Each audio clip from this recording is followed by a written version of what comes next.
पूर्वतन आईपीएस अधिकारी स्वर्गत श्री सुशील कुमार प्रधान वियोग राज्य आईपीएस संघर सदस्य माने शोक प्रकाश कर उपलक्षे आज अपराह कटक स्थित राज्य पुलिस मुख्यालय सम्मेलन कक्ष राज्य आरक्षी महानिदेशक श्री जोगेश बहादुर खुरानिया अध्यक्षत एक शोकसभा अनुष्ठित होता।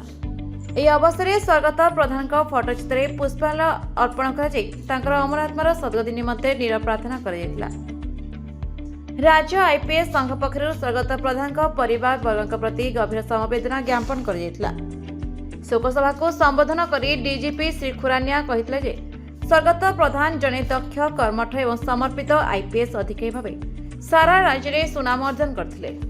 निज दीर्घ चाकरी जीवन में विभिन्न गुरुत्वपूर्ण पदपदवी रही से दक्षतार सहित कार्यनिर्वाह कर ओडिशा पुलिस मर्यादा और सुनाम बढ़ाई वियोग समाज एवं पुलिस विभाग में एक अपूरणीय क्षति बोली से कहते। यह सहित स्वर्गत प्रधान सहित जड़ित किसी अभूला स्मृति को डीजीपी स्मरण करते।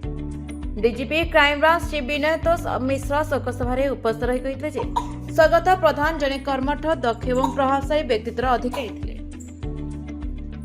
आईन एवं शासन व्यवस्था परिचय उत्कृष्टता सर्वदा स्वीकृति प्राप्त थिला और जटिल परिस्थिति में सुदृढ़ नेतृत्व समस्त को प्रेरणा दे आसला बोली मत व्यक्त करते। Bureau report now Odisha news.